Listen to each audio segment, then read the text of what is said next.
আপনারা ATN news দেখছেন, সবাইকে আমন্ত্রণ জানাচ্ছি Kazi on Kazi T presents happening পয়েন্টের আজকের আয়োজনে। সাথে আছি আমি জান্নাতুল ফেরদাউস কবিতা। সামনে নির্বাচন, আমরা আজকে নির্বাচন নিয়ে কথা বলবো। নির্বাচনকে সামনে রেখে বাংলাদেশের রাজনীতি এখন একটা উত্তেজনাপূর্ণ কিংবা আমরা যদি সংকটময় পরিস্থিতি বিরাজ করছে এমনটাই বলতে পারি। একদিকে যেমন জামাত ইসলামী সহ ৮ দলের জোট, অন্যদিকে এনসিপি আরও ২টি দলের সাথে জোট করেছে। রাজনৈতিক মেরুকরণ কিন্তু এখন অনেকটা স্পষ্ট। বিএনপিও রয়েছে তাদের নিজস্ব একটা রাজনৈতিক অবস্থানে। এরই মধ্যে নির্বাচনের তফসিল ঘোষণার পরপরই এক সম্ভাব্য প্রার্থীর গুলিবিদ্ধ হওয়ার ঘটনা রাজনীতিতে যেন একটা নতুন করে আতঙ্ক ছড়িয়ে দিয়েছে। এই যে একটা প্রেক্ষাপট চলছে, এই প্রেক্ষাপটে আসলে জনগণের মনে একটা বড় প্রশ্ন থাকছে যে এই নির্বাচন কি আসলে এই মুহূর্তে সত্যি অবাধ এবং সুষ্ঠুভাবে সম্পন্ন করা সম্ভব? আমরা আজকে সেই প্রশ্নের উত্তর খোঁজার চেষ্টা করব। আমরা আমাদের হ্যাপেনিং পয়েন্টের বিষয় আজকে নির্ধারণ করেছি উত্তপ্ত রাজনীতির মাঠ, এবং এই বিষয়ে কথা বলার জন্য একজন অতিথি আছেন আমাদের সঙ্গে। আছেন এএসএম মোকারেবুর রহমান নাসিম, বেসরকারি খাত উন্নয়ন বিষয়ক সহ সম্পাদক, এবি পার্টি। আপনাকে স্বাগত জানাচ্ছি আমাদের আজকের হ্যাপেনিং পয়েন্টের আয়োজনে। আপনাকেও ধন্যবাদ। আচ্ছা, তফসিল ঘোষণার পরপরই প্রার্থী গুলিবিদ্ধ হওয়ার এই যে একটা ঘটনা, এটা কি আসলে আমরা বলতে পারি যে নির্বাচনী সহিংসতার অশনি সংকেত? সবার মাঝে এক রকমের ভয় বিরাজ করছে বা একটা আতঙ্ক বিরাজ করছে।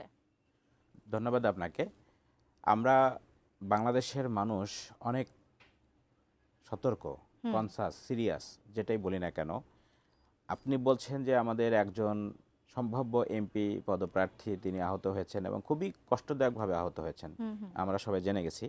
এটাকে অশনি সংকেত যদি আমি নাও বলি, আমি বলবো যে এটা একটা আইন শৃঙ্খলা চরম অবনতির একটা আলামত বলা যেতে পারে।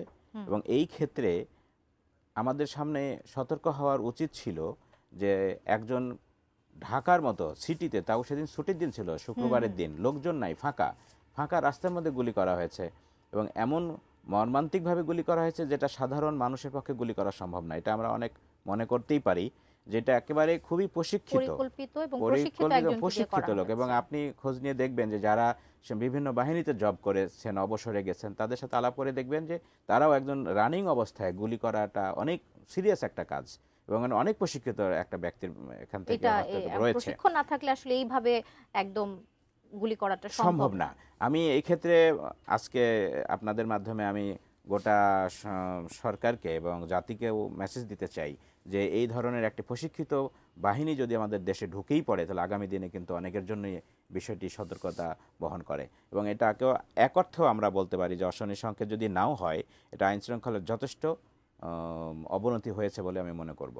আচ্ছা, নির্বাচন ঘিরে তো আমরা এরকম চোরাগত হামলা সহ আরো রকমের আশঙ্কা করছিলাম, তার মধ্যে এরকম একটা ঘটনা ঘটে গেছে এবং এই ঘটনার পর আমরা বলছি যে আইন শৃঙ্খলা বাহিনী নির্বাচন কমিশনের সাথে বৈঠক হয়েছে, নানা রকমের বৈঠক হচ্ছে। আমরা এখন যতটা আমরা বলছি যে আমরা মাঠ পর্যায়ে সতর্ক আছে, আইন শৃঙ্খলা বাহিনীর পক্ষ থেকে বলা হচ্ছে, সেটা আমরা আগে কেন হয়নি? আমাদের তো এরকম একটা আশঙ্কা আগেও আমরা করছিলাম যে প্রার্থীদের মধ্যে এরকম একটা আতঙ্ক তো আগেও কিছুটা হলেও ছিল। সব সময় ছিল, আগেও ছিল, আজকেও আছে, আগামী দিনেও থাকবে। এবং বাংলাদেশে আমরা কখনোই দেখিনি, আমরা এই সরকারের বিশেষভাবে প্রায় ১৫-২ বছর সময়কালীন সময়তে আমরা আশা করেছিলাম যে আইন শৃঙ্খলা বাহিনী খুবই ভালো কাজ করবে এবং আমাদের জানমালের নিরাপত্তা, জনগণের জানমালের নিরাপত্তা অনেক বেশি থাকবে যে কোনো সময়ের তুলনায়। কিন্তু বাস্তবিক অর্থ হলো সেটা আমরা পাইনি। এবং আগামী দিনে যে পাওয়া যাবে, ওনাদের বারবার মিটিং করাটা জাস্ট এটাকে এক ধরনের আইওয়াশ বলে মনে হচ্ছে। আইওয়াশ মনে হচ্ছে যে আমরা আগে এই যে আমরা এখন বলছি আমরা এখন সতর্ক হচ্ছি বা আরো সতর্ক আমাদেরকে হতে হবে, তাহলে সেটা আমরা আগে কেন সেই বিষয়গুলো আমরা আগে রাইট, আপনি ঠিকই বলেছেন না যে আগে আমরা হইনি। এবং আজকে যে হয়েছে তাতে যে আপনি বলতে পারবেন যে আপনি নিরাপদ আছেন কিনা, এটা বলতে পারবেন না। এবং আমি এখনো বিশ্বাস করি না যে ওনারা এই মিটিং করার পরে বলেছে যে আমরা সেকেন্ড ফেজের অ্যাকশনে চলে গেছি, আমাদের পুলিশ প্রশাসন থেকে সব জায়গায় কাজ করছে। কিন্তু আমি এটাকে এখনও মনে করি যে আইন শৃঙ্খলার অবস্থা চরম খারাপ। এবং আপনি যদি দেখেন রেল লাইনেও আজকে অবস্থা ভালো যাচ্ছে না, অবরোধ করছে। ওরা কেন অবরোধ করতে পারে?